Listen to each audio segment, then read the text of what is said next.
My cousin falsely accused me of SA and stole my college fund. Now she's having regrets. I'll never forget the moment my dad looked me in the eyes and said, "We can't have you in this house anymore." It felt like the ground had been ripped out from under me. One second, I was their son, their Noah, and the next, I was a stranger. No, worse, I was a monster in their eyes. All because of a lie. A single, devastating lie. Emma, my cousin, my dad's niece, stood behind him, tears streaming down her face, looking like the picture of innocence. She said I had raped her. Me, her 18-year-old cousin, who'd never even so much as raised my voice at her. And the worst part? My parents believed her. No questions, no hesitation, just blind trust in her word, and not a shred of faith in mine. I didn't even get a chance to defend myself. My mom was sobbing in the corner, and my dad was already packing my bags. "You'll go stay with Uncle Lucas for now," he said, his voice cold and distant, like I was some kind of criminal. "We'll figure out what to do next." But I knew what that meant. I was being thrown away, cast out like garbage. All because Emma decided to tell the most destructive lie imaginable. And just like that, I was gone. My college fund? Gone. My future? Gone. My family? Gone. All I had left was a duffel bag, a bus ticket, and a distant uncle I barely knew waiting for me on the other side of the state. But before I get into how I rebuilt my life from the ashes, maybe I should explain how it all went so wrong in the first place. Looking back, there were signs, small cracks in the perfect image Emma always projected. I just didn't see them for what they were. Not until it was too late. Emma and I were never exactly close. Sure, she was family, but we were on totally different wavelengths. She was 4 years older, and everything about her screamed center of attention. The straight-A student, dance recitals, charity events. Emma could charm a room with that big, bright smile of hers. But underneath all that polish, if you paid attention, you'd catch glimpses of someone different. Someone who didn't handle being told no very well. Still, she wasn't on my radar most of the time. She was my Uncle William's whole world, and he worked his ass off as a single dad to make sure she had everything. Private schools, summer camps, a fully funded college education. And, honestly, I respected that. I mean, the guy sacrificed everything for her. But by the time she graduated college, that perfect father-daughter relationship had started to crack. It all came down to money. She wanted to go to grad school, but Uncle William told her he couldn't keep footing the bill. He'd done everything to get her through undergrad, but now it was time for her to take the reins. That didn't sit well with Emma. At all. She saw it as betrayal, like her dad had just decided one day to stop supporting her dreams. I didn't know any of this backstory when she showed up at our house that night, though. She came in like a storm, all teary-eyed and dramatic, and immediately started venting to my parents about how unfair her dad was being. My mom, being the empathetic person she is, was already making her tea and nodding sympathetically. I stayed in the kitchen, trying to stay out of it, but Emma found me anyway. She cornered me, still sniffling, and asked what I thought about the whole situation. Now, here's the thing about me. I'm not exactly a diplomat.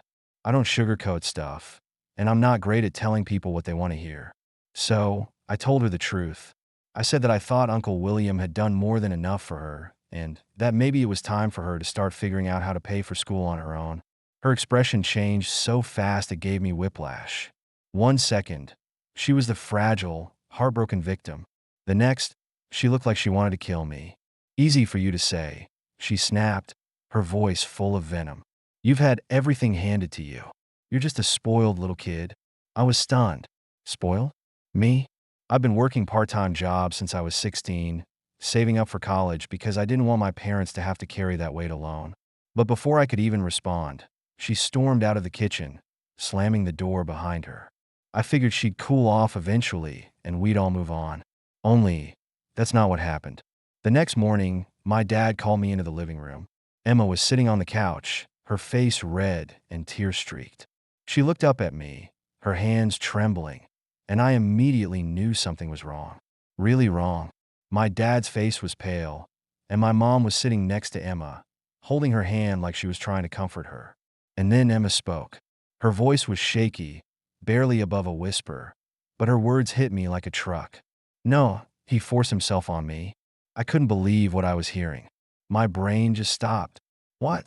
I said, my voice loud and panicked. What are you talking about? That's insane. I didn't do anything to you. But Emma just broke down into sobs, and my mom tightened her grip on her hand. My dad turned to me, his voice cold and distant in a way I'd never heard before. No, we need you to leave. You can't stay here. What? I yelled. You're actually believing this? I didn't do anything. She's lying. My mom wouldn't even look at me. My dad just shook his head, like he couldn't bear to hear it. We'll figure this out, he said, his voice flat. But right now, you need to leave. And Emma? She just sat there crying, looking like the perfect victim, while my life crumbled around me. They packed my things that same day. My dad said I'd be staying with Uncle Lucas, a distant relative I barely knew, until things settled down. But we all knew what that really meant. They were cutting me off. My college fund? Gone. My friends? Gone.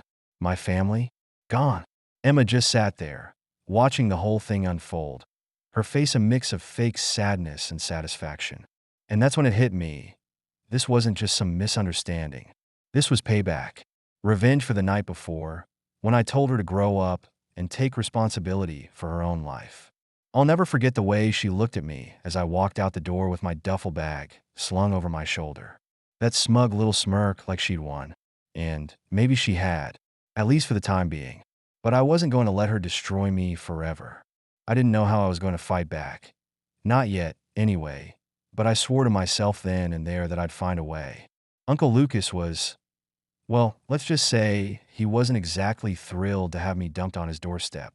He was one of those old school, no-nonsense types who thought the world owed him something. The kind of guy who barked orders and expected you to follow them without question. His house was small, cluttered, and smelled faintly of motor oil and cigarettes. It was a far cry from the home I'd grown up in, but at least I had a roof over my head. For now. The first few weeks were absolute hell. Lucas made it clear he wasn't interested in hearing any sob stories. I don't care what happened, he said one night over a dinner of burnt meatloaf. You're here now, so you'd better pull your weight. That meant waking up at the crack of dawn to help him with his odd jobs, and spending my evenings cleaning up after him while he drank beer and watched reruns of old westerns. Meanwhile, my parents? Radio silence. Not a single call, not even a text. It was like I'd been erased from their lives. And Emma? She was living it up. I found out through an old friend that my college fund, my hard-earned savings, had been handed over to her to pay for grad school. The sheer audacity of it made my blood boil. Not only had she taken my family from me, but now she was literally stealing my future. I won't lie, there were some dark nights. Nights where I lay awake in that cramped little room at Lucas's place, staring at the cracked ceiling and wondering how the hell my life had spiraled so far out of control. I thought about running away, about disappearing and starting over somewhere no one knew me. But then I'd think about Emma's smug face, about how she'd probably laugh if she knew I'd given up, and that would light a fire in me. I wasn't going to let her win. Not completely. I started working at a warehouse loading trucks. It wasn't glamorous, but it was honest work, and it gave me a sense of control over my life that I desperately needed. Every paycheck went into a savings account that I guarded like my life depended on it. I didn't know what I was saving for yet, but I knew I'd need it someday. But Emma wasn't satisfied with just ruining my life once. No, she had to keep twisting the knife. A few months after I moved in with Lucas, I started hearing whispers. Old friends from high school reaching out to me with stories about how Emma had been spreading rumors. According to her, I was some kind of predator, a ticking time bomb who'd finally snapped. She even implied that my parents had sent me away to protect her from me. The worst part? People believed her. Friends I'd known for years suddenly stopped answering my texts. Others sent me angry messages, calling me names I wouldn't repeat here. It was like I'd been put on trial in the court of public opinion, and Emma was the judge, jury, and executioner. Lucas, of course, didn't care. People talked, he said when I told him about the rumors. You can't stop them, so don't bother trying. Easy for him to say. He wasn't the one being treated like a pariah. But I didn't confront Emma. Not yet. I knew better than to go charging in without a plan. Instead, I started documenting everything. Every rumor, every interaction, every piece of gossip that made its way back to me. I wrote it all down. I didn't know if it would ever amount to anything, but it gave me a sense of control, like I was building a case for myself. Meanwhile, I kept my head down and focused on building a new life.